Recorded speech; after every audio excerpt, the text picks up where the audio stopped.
It was another absolutely wild week in the NFL. We'll talk about the biggest winners and losers next.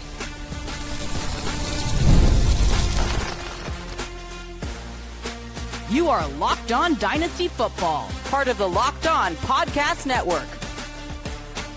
Your team every day.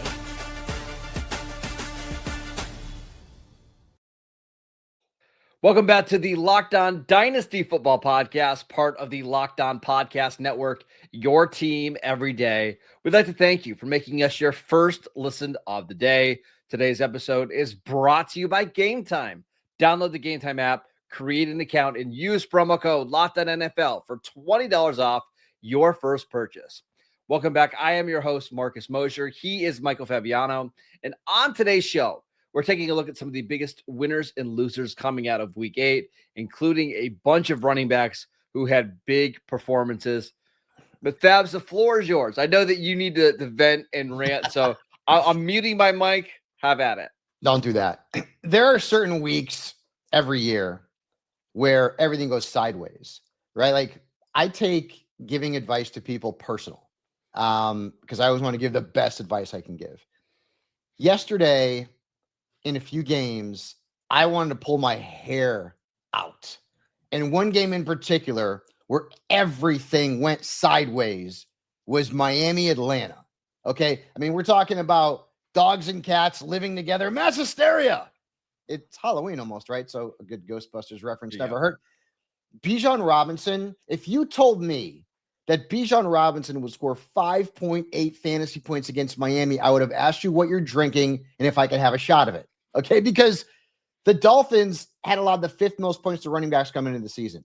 5 running backs had beaten them for over 20 points, including Rico Dowdle and Kamani Vidal. And I'm going to rant about Dowdle in a second. Bijan Robinson killed you. 5.8 points against Miami. That was brutal. In that same game, Atlanta's defense, second fewest points to quarterbacks this year, 12.3 points per game allowed.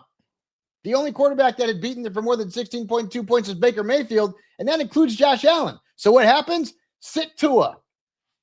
He had 5.2 points in his last 2 games combined. He goes to Atlanta and has 4 touchdown passes and over 24 points. And that was without Tyreek, obviously, and his 2 top tight ends. So I could not understand what was going on in that game. I'm like, what the hell is happening here? And then Christian McCaffrey. And listen, McCaffrey's been awesome all year long. 9.8 points against Houston.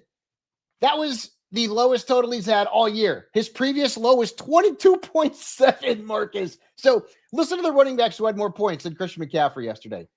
Kamani Vidal, Isaiah Davis, Tajay Spears, Samaje P. Ryan, Woody Marks, Ollie Gordon, Emmanuel Wilson, Tank Bigsby, Sean Tucker. All more than Christian McCaffrey, which is crazy. And I'm not done yet. Because not only were there games that went sideways, but why in the world do the fantasy gods hate us so much, Marcus? We can't have nice things. Cam Skattebo. I was so bummed out about that poor kid and that gruesome ankle injury, and I was feeling Jackson Dart because he was upset. And now we lose a kid who could have helped us win a championship in fantasy. He's done for the year. Not only that, my guy Quinshad Judkins goes out with a shoulder injury. Now, the Browns have a bye coming up, so hopefully he's good to go for week 10, but that sucks. And then, why are some head coaches stubborn, dumb, or both? Why in the world is Dave Canales not starting Rico Dowdle? I don't get it. Chuba Hubbard's averaging 2.5 yards per carry since he came back. Dowdle's averaging over 5. In the 2 games Dowdle played, he had more total yards than Saquon Barkley had at that point in the entire year, and you don't play Rico Dowdle? I don't get it, Marcus. I don't understand. Like, I know money talks and they gave Chuba Hubbard an extension, but for crying out loud, you want to win games here. Like, Carolina is like a 500 team right now, which is a shock. They beat the stupid Cowboys, who are frauds, by the way, and that's why I'm wearing on YouTube my John Elway Orange Crush jersey, because they're frauds. Why in the world do you not play Rico Dowdle? So I'm just a little frustrated going into the show today because I hate when the advice that looks obvious doesn't pan out. I want to help people. You want to help people. And then when I see coaches making just dumb decisions with their personnel, it makes no sense to me whatsoever. All right, A+ rant. Well done, Fabs. I didn't know if you had it in you. That's like a good 4 minutes. Good job by you. I think this is an important time to remember. Like, you can't get overly stressed out by 1 week in fantasy football. There's going to be ebbs and flows to every single season. Weird things happen. And this is what we preach all the time here on Locked On Dynasty, is that once you get to the playoffs, rosters are going to be really weird. It's not going to be the way that you envisioned. You're going to be starting some players that weren't on rosters, a couple of weeks ago. It's going to be weird. You're going to just have to live with it. And these weeks happen. And it seems like there's always one of these weeks, and it's week 7, 8, 9, where all of the studs just disappear outside of a couple of running backs who we'll get to in a little bit. But I wish I had a better explanation outside of it happens. It's just football. I mean, Yep. that's why the NFL is the most unpredictable sport to me. Okay, the Dodgers are going to go and win another World Series. Oh, everybody, predicted that. You're always going to have the same few teams in the NBA, and the Thunder are obviously the defending champions now. But in football, like, there's so much parity. And sometimes it's like, think about Atlanta. Atlanta 2 weeks ago at home beat up the Bills, beat them up. And they had gotten, shut out? Was it by Carolina? Was it a few weeks back earlier in the season? And then they get destroyed by Miami, who's got one win. Well, real quick, on that game, and I want to tie in the Carolina game here. Even quarterbacks that we don't think are great, like Michael Penix and Bryce Young, there is a significant drop-off between them and their backups, right? Going from Bryce Young to Andy Dalton proved to be massive. I mean, Carolina couldn't throw the ball in this game. Andy Dalton was giving away points, and you're seeing why Kirk Cousins, no team has wanted to go out and trade for him, because he's got no athleticism left. There's no velocity on the ball, and he's got an expensive contract. So just something to remember in a lot of these games. And every once in a while, you'll have someone like Tyler Huntley, who has a nice game for Baltimore, where some of the weapons in the passing game end up doing okay. But this is a good reminder. Like, these guys are backup quarterbacks for a reason. Try to stay away from those matchups, because you would think someone like Bijan, right? Even with Bijan, as great as he is, that, hey, Atlanta's going to be able to run the ball and give him touches. When your quarterback situation is so bad, you're not even in position to give your running back those opportunities. Just something to remember moving forward. And let's go back to the Cowboys too. Jackson Dart had a very good game against Denver last week. Dak goes in there and doesn't have a touchdown and has 2 picks. You're talking about him playing the best game, the best football of his career, and then he does that. And not for nothing, Jake Ferguson didn't have a catch. I mean, how often does the number one player at a position in fantasy have? He has 0 in any given week, and that really hurt. And so, and then you look at Bo Nix. How is Matt Eberflus even employed at this point? Like, the Cowboys can't stop anybody. Check out Locked On Cowboys for a further explanation of that. But yes, go ahead. If Kyler Murray is active this week, we play the Cardinals on Monday night next week. Kyler's going to go bananas. How has Eberflus even got a job? I mean, the defense stinks out loud. It's unbelievable. And you know what? Another thing too that drove me nuts, and I didn't mention this at the top. I had J.K. Dobbins as a star, and he had a good game. But R.J. Harvey 3 touchdowns, and J.K. didn't have 1. And Harvey's his snaps didn't go up. His touches didn't go up significantly. He just scored 3 times. And Dobbins, who rushed for over 100 yards and had a bananas yards per carry average, just didn't find the end zone. Real quick, every single time Harvey started, all the people who had J.K. Dobbins were like, no, not again. I did see a great tweet from Underdog. They said, RJ Harvey scores 3 touchdowns on your 1-6 fantasy team. So I like it. Exactly. I do think you're right. Harvey snaps aren't going up, but I do think games like this are going to make Sean Payton more willing to give him more touches. So I don't think J.K. Dobbins is droppable, or if he's not a running back that you want to play most weeks. But we said this at the beginning of the year, that as the year goes on, Harvey's going to get more and more opportunities. But J.K.'s been good, though. He has been good. Yes, JK, 100%. He's been good. 100%. It was funny too, because, you and I not only are looking at fantasy, we're also looking at, some of the stuff like on FanDuel and the props and things. JK's receiving prop was like 1.5 yards. And I hit that all day long. The Cowboys are so bad. But JK's been great. Yards per carry average, everything else. Just, it just happened. It was just one of those weird, dumb things that happened in a lot of the games yesterday. All right, let's talk about some of the biggest winners coming out of week 8. And they're all running backs. We will get to that next. This episode is brought to you by Prize Picks. You and I make decisions every single day, but on Prize Picks, being right can get you paid. Don't miss any of the excitement of this sports season, whether you're following the NFL, the NBA, or both. There's never been a better time to jump in on the action. And if you haven't tried yet, Prize Picks is the simplest way to play. You just pick more or less on at least 2 player stats, and if you get them right, you win. It takes less than 60 seconds to make your lineup, and you can play anywhere Prize Picks operates, including California, Texas, and Georgia. I've been using Prize Picks during both football Sundays and NBA tip-offs, and it keeps every game more exciting. So download the Prize Picks app today. Use promo code LOCKEDONNFL to get $50 in lineups after you play your first $5 lineup. That is promo code LOCKEDONNFL for $50 in lineups after you play your first $5 lineup. Prize Picks, it's good to be right. This episode is brought to you by reshape. Let's be real. Making excuses doesn't solve anything. We've all heard them before. It's just stress or tired, or sometimes it just happens to everyone. But when it comes to performance, sometimes your body just needs a little extra support, and that's where reshape comes in. reshape.com offers fast-acting, doctor-prescribed treatments for ED designed to help you stop making excuses and start making moves. Reshape makes it so easy to get started. You just connect with a board-certified doctor that's 100% online, no awkward waiting rooms, no in-person appointments. And if prescribed, your treatment ships directly to your door. Visit reshape.com/LOCKEDONNFL to get 15% off your first order. That is RUGIET.com/LOCKEDONNFL. And don't forget to use our promo code LOCKEDONNFL so they know that we sent you. Reshape, stop making excuses and start making moves. Welcome back to the Locked On Dynasty Football Podcast. We'd like to thank you for making us your first listen every single day. All right, Fabs, let's talk about some of the biggest winners coming out of week 8.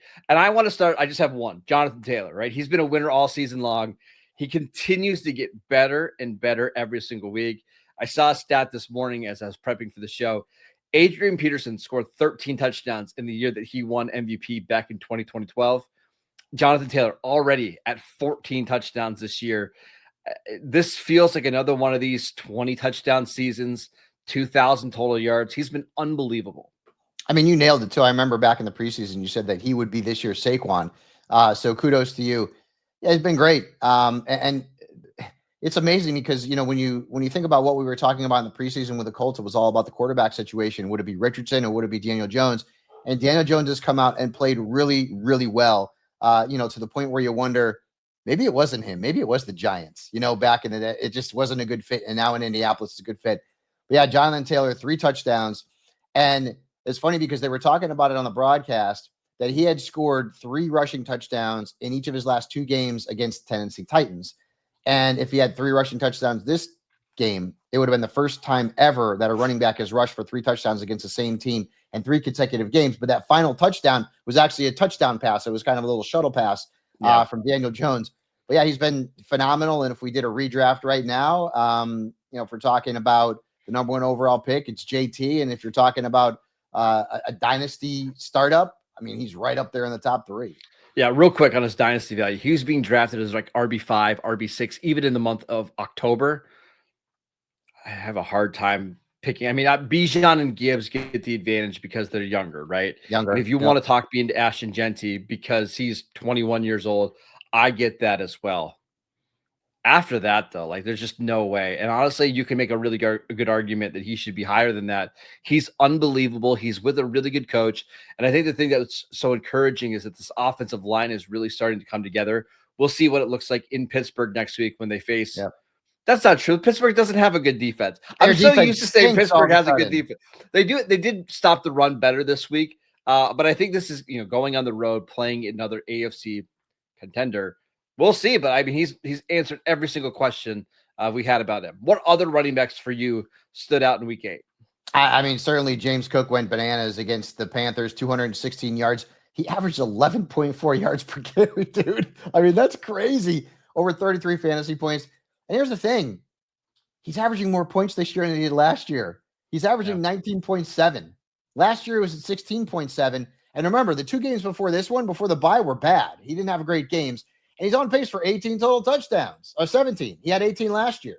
So the touchdown regression hasn't happened with James Cook. So, and the thing is, even if it does happen this year, he's still so effective as a runner that it doesn't. I mean, it matters, right? Because obviously touchdowns are a big deal, but like he's giving you a ton of fantasy production, even if he's not scoring those touchdowns. Yeah, no question about it. And, you and I were both in on him. We were both wondering why he wasn't going higher in Dynasty. And so far, so good. He's looked great. Breece Hall is another one. And Breece Hall, you were waiting. I'm like, this has got to be the week, right? Because he's playing Cincinnati and everybody's hurt. 20 touches, 147 total yards. He has 2 touchdowns. He threw a touchdown pass to Mason Taylor, scored almost 33 points. That was more than he scored in his previous 3 games. And he averaged 7.4 yards per carry. Now, here's the question. The trade deadline's coming up. The Jets steal him. I don't know because, Braylon Allen's hurt and they don't have a lot of depth outside of Isaiah Davis and Hall. So I don't know if he's going anywhere. But it was good to see the Jets utilize him like the featured back he should be. And Justin Fields, number 1, I don't know if you saw the post-game press conference, but I give that kid all the credit in the world for being open and vulnerable. And if you missed it, you should go check it out. He had a bad week coming in. Tyrod was going to be the starter. Tyrod couldn't start. Fields comes in there. Listen, he didn't blow the doors off from fantasy perspective, but he was okay. But he leads the team to a win in Cincinnati. And that loss is going to cost the Bengals because Pittsburgh lost last night and they could have picked up a game. Regardless, Breece Hall finally had that big game that we were all hoping that he would have, Marcus. Well, let's talk about Chase Brown, who I think the Bengals now are second in the NFL in success rate on runs. That was not the case like 2 or 3 weeks ago. No. Starting to really play well. 12 carries for 73 yards and a touchdown. Also caught 3 passes for 32 yards and a touchdown. What's weird is he had an awesome game. Wasn't even their leading runner. Samaje Perine, 9 carries for 94 yards and a touchdown. Also caught 1 pass. I'm not worried about Perine. It's kind of a one-off thing, but I think Chase Brown has started to really look better. And when you look at his yards per carry average, it's crazy. 2.5 before they acquired Joe Flacco. Since they acquired Joe Flacco, 7 per carry. That's crazy. And can we give Joe Flacco all the love in the world? Because not only has he brought back Chase Brown in part, but like a third of his passes are going to Jamar Chase. Like, how many targets did Jamar Chase have yesterday? Unbelievable. 19. Again. 19. So I think he's got 43 targets in the last 2 games. It's crazy. And yes, I'm here for it. T. Higgins only had 1 catch, but he scored a touchdown. Yep. So Joe Flacco has brought the Bengals back, not to what they were with Joe Burrow, but I mean, a hell of a lot closer than with that disaster called Jake Browning. But yeah, Chase Brown is a player that I actually had told people to go out and buy low on. And then when Flacco comes in, I'm like, oh man, this is a big win here. And it's crazy to talk about that with a guy who is, 40 years old. And just a few years ago with the Jets, he looked terrible. And so good for Joe Flacco. The Bengals offense is back. Bad loss. But the Bengals are kind of like what we love in fantasy. The offense is good. The defense stinks, just like the Cowboys. Yeah, there you go. At least Joe Flacco is giving the Bengals hope on offense. He's getting the ball to the playmakers. That's all you want for your backup quarterback. One other running back that I wanted to mention really quickly, Woody Marks. Nick Chubb actually got 17 carries in this game. Woody Marks got 11. Woody Marks 11 carries for 62 yards, but he also caught 4 passes for 49 yards. I think we're getting to the point where he's like an every week flex starter. And from a dynasty perspective, really encouraged about him long term because he does make a lot of plays in the passing game. I think you're always going to want to have him paired with somebody else. But man, this is another game of him over 100 yards, looking very, very good. And looking good as a receiver too. So in PPR, you're digging him the most. And we have heard nothing about Joe Mixon at all. I mean, Joe Mixon, that's gone radio silent. So, my guess is that we won't see him this year or maybe ever again in the NFL. I don't know. But Marks was one of my streamers over at Sports Illustrated this week. And he certainly hit the mark for us. And he's not going to be a 20 touch per game guy. Pairing him with Chubb is a good thing, but Marks has certainly surpassed Chubb in terms of fantasy value. And I think that's something that we all kind of expected going into the season. So Woody Marks now, especially during the bye weeks, we have 4 this week. So it's not a buy him again. We have 4 coming up in week 9, but certainly a flex starter. All right, let's talk about some of the biggest losers coming out of week 8, and there were actually quite a few, unfortunately. Let's get to that next. This episode is brought to you by Game Time. The NFL season is back, and honestly, there's nothing better than being in the stadium, surrounded by fans, cheering on your favorite team. But let's be honest, getting tickets can be a hassle between queues, login screens, and prices jumping at checkout. It's all incredibly frustrating, but that's why I use Game Time, the app that gives the advantage back to the fans. Game Time is fast, easy, and backed by the Game Time guarantee. You'll always get 100% authentic tickets delivered on time and at the best price. Plus, all fees are included, so the price that you see is the price that you pay. I love, like, my favorite feature in the Game Time app is that you can get the exact views from your seat in the app before you buy. So if you want to sit like in the end zone, but you don't really want the crossbar or the uprights to be in your way, you can move around. You can search out for better seats. It's absolutely phenomenal. So download the Game Time app, create an account, use promo code LOCKEDONNFL for $20 off your first purchase. Terms apply. Again, use our promo code LOCKEDONNFL for $20 off. Swipe, tap, ticket, go download Game Time today. This episode is brought to you by FanDuel. The NBA is back, and there's no better place to get in on the action than FanDuel, the official sports betting partner of the NBA.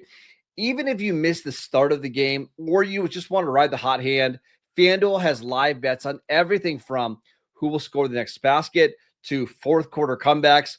Plus, you can even combine your live bets into a same game parlay for a shot at a bigger payout. It keeps every game exciting, especially when you're rooting for your team to make that late fourth quarter push. And right now, FanDuel is giving new customers $300 in bonus bets when your first $5 bet wins. So head over to FanDuel.com to sign up and play your game with FanDuel, the official sports betting partner of the NBA. Welcome back to the Locked On Dynasty Football Podcast. We'd like to thank you for making us your first listen of the day. For your second listen, check out the Locked On NFL Podcast. 2 shows every single day, one in the morning with Tyler Rowland, one in the afternoon with Tony Wiggins, available wherever you get your podcasts. All right, Fabs, let's talk about some big losers coming out of week 8. And I want to start with the injury that you mentioned at the top. And this one's really unfortunate. Cam Skattebo had a dislocated ankle. He's out for the season. He had emergency surgery last night in Philadelphia. We're praying that he's okay, that he's able to make a comeback. That looked like a pretty massive injury. And I hate to talk about fantasy and dynasty value here, but for a running back, that it's just bad. It's not good any way around. It was horrible to watch. It was horrible to see the reactions, the Giants teammates, especially Jackson Dart. They all, love each other. I mean, honestly, I'm a Cowboys fan from the tri-state area, and I really like this Giants team They're fun. a lot. They're really fun. They're so I hope he's good to go, coming back, hopefully in the next season. We're going to have to monitor his rehab and recovery throughout the offseason. But now, I mean, all of a sudden, Tyrone Tracy is thrown back into a prominent role and a guy who's going to be starting every week for the rest of the season in a lot of fantasy leagues. We remember him as a rookie, and he was a startable asset. He wasn't as explosive or as productive as Skattebo, but he's a guy that now you're going to be able to throw back into your lineup as a flex starter, maybe during the bye weeks as an RB2 type. You're just not going to see the same level of production as you were seeing from Cam, who was on his way to another good game before he got hurt. It's just such a bummer because, I mean, again, I hate to talk about the dynasty value part of it, but these massive injuries usually take a full year to come back from. And I've got to believe the Giants are going to want to maybe protect him a little bit. So just bummer all the way around. Who else struggled coming out of week 8? Caleb Williams. I mean, are we ever going to be able to trust him? That's the concern for me from a dynasty perspective. He had 11.8 points against the Ravens. The Ravens defense is bad going in. They were bad. Yeah. They've given up over 24 points on 3 quarterbacks this season. And the week before he played the Saints, he didn't even score 5 points. And he's failed to score more than 1 touchdown through the air in 4 straight games and 5 of 7 this year. And there's no excuses anymore. Ben Johnson's there. They got the coach they wanted. They got the coach we wanted. Roma Dunze is having a good season. DJ Moore, not so much, but the talent is there. They drafted Loveland. They drafted Burton, who got hurt yesterday. There's no excuses anymore for Caleb Williams. And, over the last 2 weeks, I said, hey, start him. The matchups are good. And he's been bad. And I just wonder if this is what Caleb Williams is going to be in the NFL. Marcus, is he ever going to be that top 10, top 12 quarterback that we all kind of hope that he would be? He's shown flashes. One of the best games he had was against the Cowboys, and they stink. But he's just inconsistent, and it drives you nuts every single week. And even in Superflex, I've got him in a Superflex league, and I'm like, geez Louise, do I have to sit this kid? Because he's just not getting the job done on a week-to-week basis, and the last couple of games have been really bad. I watched that whole game, and there were a couple times in that game where they were just so run heavy inside the 5-yard line. And this is just who Ben Johnson is. And you saw this with Detroit. That's why David Montgomery had all these rushing touchdowns, and Jahmyr Gibbs had all these rushing touchdowns, and Jamal Williams had them all. Like, he is just going to be sticking the ball on the ground whenever they get close to the goal line. So you're not getting any of these, I like to call them the Aaron Rodgers touchdowns, where it's a 1-yard pass and it boosts up your passer rating. He's just not getting any of those right now. So everything he's got to do is based on passing yards and long touchdowns. And unfortunately, from a fantasy perspective, it's really hard to consistently do that. I mean, he was 25 of 38 for 285 yards. He added in 24 yards on the ground. But I think you were hoping for something much bigger, not only in this game, but this season. And it just hasn't happened yet outside of that Cowboys game, which, again, that's a perfect example. All of the touchdowns in that game were from like 50 yards out, right? There weren't a bunch of gimme touchdowns from the 1-yard line. That's what he needs to really get going from a fantasy perspective. And he's going to be hard to trust. Again, he's had a few good games this year. A few weeks ago against the Washington Commanders, he had, from a fantasy perspective, he scored almost 20 points. But, it's real hard to see this kid right now as anything but a matchup-based starter. And even when the matchups are good, he's failed to meet expectations a couple of times this season. And that's not what we are expecting this year. We're expecting to be able to set it and forget it with Caleb Williams, and it has not been the case. Let's talk about Emeka Egbuka. 3 catches for 35 yards. You're not moving him down in your dynasty rankings. You're not moving him down in your fantasy rankings. But this is just a good reminder that when guys are dealing with obvious injuries, and he's been dealing with a hamstring injury. When it was first reported, it sounded like he could miss all the way up to like week 11 or so. I think that was the time range. He didn't end up missing any time, but it's also pretty clearly affecting his play right now. Kind of a non-factor. Tez Johnson led Tampa Bay in receiving yards. We should also mention this was just a really weird game. Tampa Bay was up 14-0 in this game, and they had both their scores were on defense. It was just a really, really weird game. Don't overreact too much, but if you started Emeka Egbuka hoping for a big game, you didn't get it. Yeah, and this is 2 in a row also. He had just 6.5 points against the Saints. Since he hurt that hamstring, he's averaging 6.9 points. Yep. In the 5 games before that, he was averaging 20.5. I mean, so that's a huge drop off. And Tampa's off this week, I believe, coming up. So hopefully that will help Egbuka heal. Hopefully we'll get Bucky Irving back, because I liked Rachaad White a lot this past week, and it ended up being Sean Tucker. So another one of those, it drives you crazy when you make a prediction on a position player and someone else at his position has the better game on the same team, and that was Tucker over White yesterday. But let's hope that Emeka Egbuka is back to being that dude after the injury and after the bye week. Another guy in that game that I want to mention real quick, and I know that his dynasty value is not as great as it used to be, clearly, but I think Alvin Kamara is done. I think he's done. I told you on the podcast Friday that the matchup on paper was really good, but that's because Tampa Bay had played against a really, great quartet of running backs. Alvin Kamara had 6.5 points against the Buccaneers. Yeah. 6.5 points. He has failed to score more than 9.5 points in 3 of his last 4 games. His touch share was 17%, and Kendrick Miller was gone. Devin Neal is somebody that I want on my roster right now. Hell, even redraft, I want him on my roster. I just think Kamara's done. He's been great. He's been a phenomenal fantasy running back, but his time, even as a startable asset right now, it looks like it's over. Yeah, and it's unfortunate because I really like Kamara, and he doesn't want to get traded. So the hope of like him getting moved somewhere else and playing well isn't going to happen. And we should remember this, like, he was drafted in 2017. And outside of Christian McCaffrey, look at the rest of the running backs in the class. Leonard Fournette's been out of the league for a while now. Dalvin Cook, I mean, he's done nothing, in 3 years now? Joe Mixon hasn't played. Kareem Hunt is a role player. James Conner is out. I mean, it's just more off. At some point, age catches up. And he's still a functional NFL player. But from a fantasy perspective, it's time to move him to your bench until you absolutely need him.